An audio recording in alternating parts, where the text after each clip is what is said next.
Hey, you're listening to Stop the Scroll, a social media marketing podcast, and I'm your host, Heidi Schmidt.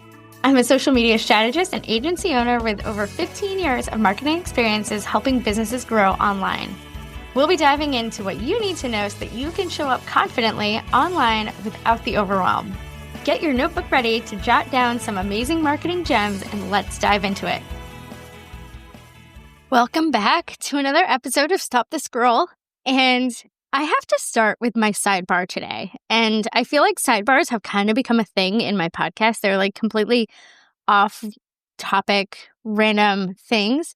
So I was looking at myself in the mirror in my screen here, and I was like, oh, I should probably put some makeup on because we were rushing out the door to get my son. He had a hard time that he had to be at camp today. It's like the last week of camp. And so I didn't put any makeup on this morning. So I was like, oh, I should probably just go put on makeup. And I don't wear a lot of makeup unless like I'm going to an event. If you know, you know. So like really my summer makeup routine is super simple. Like I use a little bit of like, I think it's the L'Oreal Lumi Glotion. It just adds a little bit of glowiness, a little bit of blush, a little bit of mascara. Like I don't go full face unless I'm going to like a political event. So I was putting my makeup on and I was like, what is that? It looked like there was something on my eyebrow. And y'all, I'm like 42 years old. I know that gray hairs are coming. But I did not expect to see my first gray hairs in my eyebrows. I'm just pausing there so that I can have an impact. Like, really? The eyebrows? So I added a little bit of like brow gel, whatever that shit is that you add. Like I think it's like the Benefit eyebrow shit. But really, like gray eyebrows. What the flipping flip? I'm not going to drop too many F-bombs there, even though I really, really want to, because gray eyebrows. Anyhow, let's get into it. I am your host, Heidi Schmidt, and aside from being 42 with gray eyebrows, I am also a social media strategist, digital marketing consultant, and agency owner here. So today I had a plan I talked about this last week with my idea batching, or maybe it was 2 weeks ago. Linked in the show notes.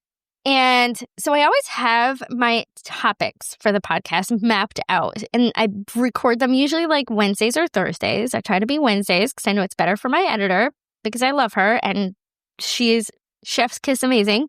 But I feel like the most recent Instagram updates, because they're kind of throwing everyone for a loop. You know, we always think that we have Instagram figured out, and then they go and they roll out some big updates. And these are some pretty big updates that they recently rolled out. So we're going to talk about them and what they mean and what ones you should try out. You should try out all of them. I will say I will not be trying out the location setting. And there is a big ol', I just don't, why they did the location thing. Oh God, my husband showed me this great reel from like Morning Brew about why the location stuff so that people can target you. Like, if Instagram shares our data, let's be quite frankly, we know that Meta shares our data with everyone. So the location stuff, like if you're at CVS, you're going to start getting ads for CVS. If you're at Target, you're going to get ads for Target, like immediately. Like they probably have it down to where in Target you are and what items you were looking at. So if you don't want that kind of micro-targeting in your social advertising world, like coming at you, like being advertised to, turn off your location. Quite frankly, although last week I was meeting with some people and had a interesting run-in with I'm going to call her a political adversary because she kind of is. She's kind of mean. And the first thing I did when I got home, like I was so riled up because like we were being basically like spied on. We were having conversation.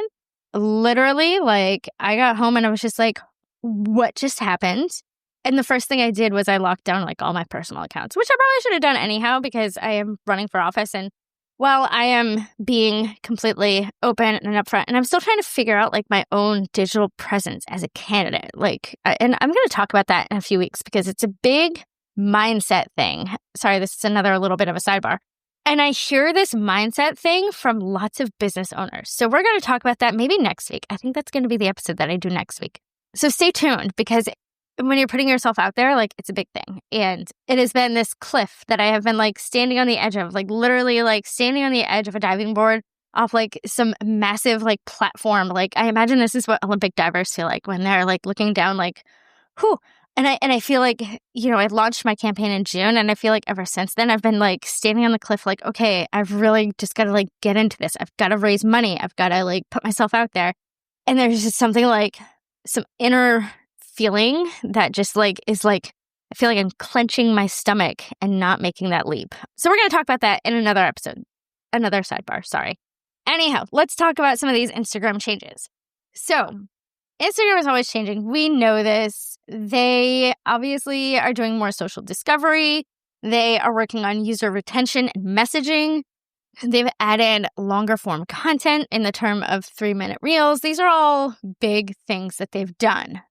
So most recently, they've launched a Repost, which is kind of a direct ganking from TikTok. They've also made some edits to the Edits app, updates to the Edits app, including stickies in the teleprompter, increasing your voice volume, so like you can increase it over audio, like other music, and including sending drafts to collaborators. So those are kind of fun new features. They've really been expanding on the Edits app, and I'm going to be quite honest, is I've played around a little bit with it, but not as much as I should. So stay tuned. They also have an Ideas tab, which I have really been playing with. We always see ideas like, oh, that reel would be really fun to do. Or, if you're tracking audio, like add those to your Ideas tab. So save audio, leave sticky notes. It has this fun feature that actually came out in July. So talking about some of these most recent updates, obviously with the 3-minute reels, like they're just trying to like these short form apps. Like let's talk about TikTok and Instagram and make us have longer attention spans than we actually do, but we just don't. I mean, and you see that because like, especially on TikTok, you can hold it and it'll play it at 2 times speed because no one has an attention span. But so Instagram recently added like the reels from 90 seconds to 3 minutes. So they've doubled it. This is a great opportunity for, tutorials, storytelling, day in the life, before and after transformations, things that you need a little bit more time with. But if you're going to do that, you can repurpose TikTok content great for those longer reels. Lots of coaches and educators and behind the scenes industries could really, really benefit the most from this. But make sure you're keeping your content engaging. Like break it into sections. Make sure you have those fun transitions. Use text overlays. You want to keep the viewer attention. We know that watch time matters greatly on Instagram. So make sure you are keeping that viewer attention. The repost feature. Oh my God, I flipping love the repost feature. And I love it on TikTok too. Like I love being able to repost content that I find appealing, that I want my audience to see. I like that you can add an optional note. So you can add a little bit of your thoughts to this. Like, oh my God, I love this, blah, blah, blah. And it appears in a separate tab. It's a fun way to curate industry content, especially giving your unique perspective to it. It's a great way to share client wins. Like if your client content is out there, you can share their content. And it's a great way to collaborate with peers if you have them. We all have peers. What am I talking about? But like, I'm trying to think of a good example where like a peer would repost something. But when you add that personal comment while you're sharing it, it makes it feel a little bit more authentic. So I love the repost feature. One thing that I've been experimenting with a little bit on it is reposting old reels. So play around with it. Like, I think it's a fun feature. I think it really adds a new level of engagement. They haven't specifically, I don't believe that they've said how this plays into the engagement metrics that they track. We know that engagement plays largely into the reach of our content. So I'm curious as to what Instagram has to say, and I should go and watch Adam Mosseri's content to see what he said about this. But play around with it. Like, also, like, I especially love the idea of sharing industry content. Like, there are certain industry experts that I always go to, like, that I am going to because I know that they're on top of the trends. People that I am going to because they are literal geniuses with hooks and how to create captivating captions. And as someone who prides myself on staying on top of my expertise, like, these are people that I look to for like inspiration and, you know, what am I missing in my, I'm going to call it my craft, in creating social media content that I can then share onto my team, all that kind of fun stuff. So I love the repost feature. Like, that is one of my favorite new things here. Instagram map. As I mentioned, this is not my favorite feature. We know why they're doing this. I mean, it's great for people with physical locations, I guess. But you can already tag locations in stories. You can already tag locations in posts. It's you have to opt into it. And in the DMs, it'll show your last active location and your last tagged content. It feels icky to me. It feels icky. Feels really, really icky. I'm not a fan of it. You can turn it on or off. I personally turned it off, as I mentioned earlier.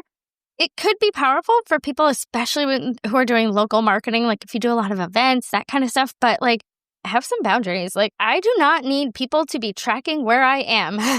I do not need people to know where I am, where my last tagged post was, all of that stuff. Absolutely not. And I really do think, and I'm going to find the Morning Brew post that they did on the location tagging because it was absolutely brilliant. I really think that it's so that the people who pay Meta for advertising can better target people who are near them. I don't know. Maybe that's a little conspiratorial of me, but I don't believe that adding this location tagging was for user experience. I just don't. There's a lot of privacy and safety risks, especially for young people. We know that teenagers use it. God, my son's 12 and he's like, can I get Instagram? My friends have Instagram. My friends have TikTok. And I'm like, no, absolutely not. No social media.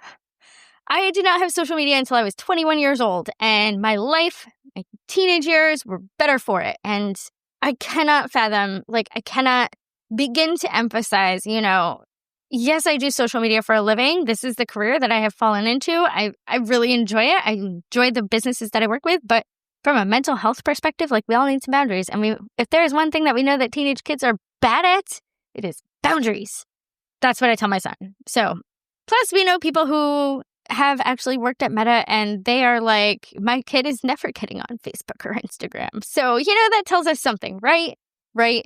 So yeah, have some boundaries. I recommend turning it off, especially if you don't want to be stalked. I do not want to be stalked, especially by people who don't like me or who think that I am, an evil person because of the values that I believe in. So, I'm just going to keep that ish off.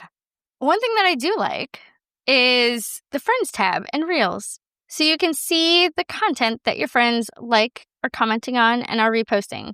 It means that engagement becomes a little bit more of discoverability. Liking and commenting strategically on these kind of posts can surface your content to new audiences, especially if you're friends with industry people. It's an opportunity, it's an opportunity to capture new audiences. So basically, Instagram is giving that social proof algorithm weight. So you want to make sure that your Reels, any content really, is engaging enough for your friends to interact with. So whoever is, and I feel like that's a little bit more from the creator side, but we all want engagement, right? We all want engagement. So make sure that your Reels are engaging. Finally, one of the bigger changes is some upgrades in the DMs. You can now schedule DMs. You can now pin DMs. You can give QR code invites. There are translations, music sharing, all the things. You can schedule follow-ups for leads, which is kind of nice.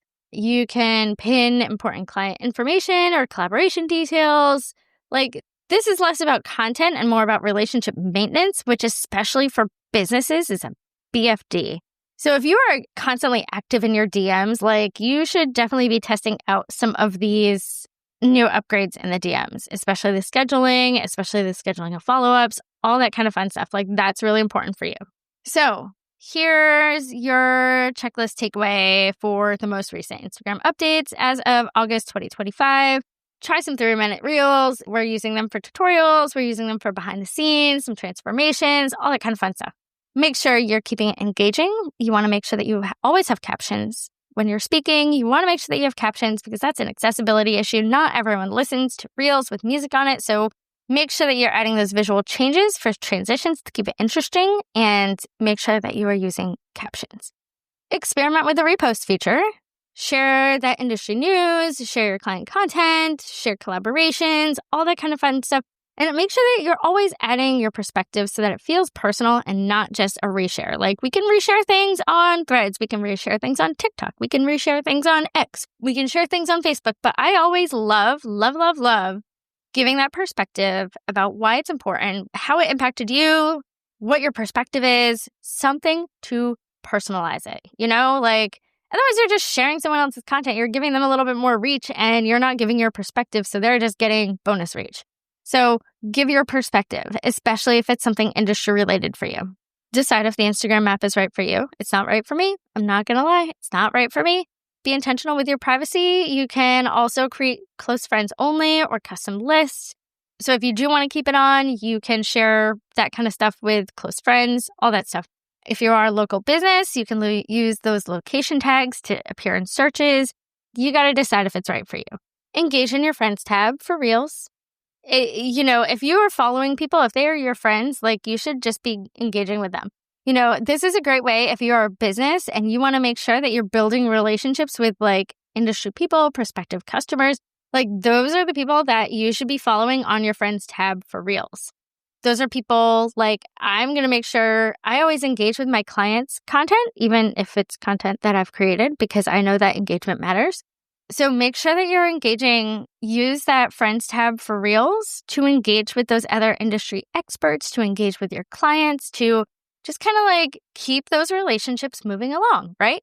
Finally, use those new DM tools to build relationships. You can pin that key information that you need them to know about. You can schedule follow-ups, and you can share QR invites, which is really cool, especially if you host events.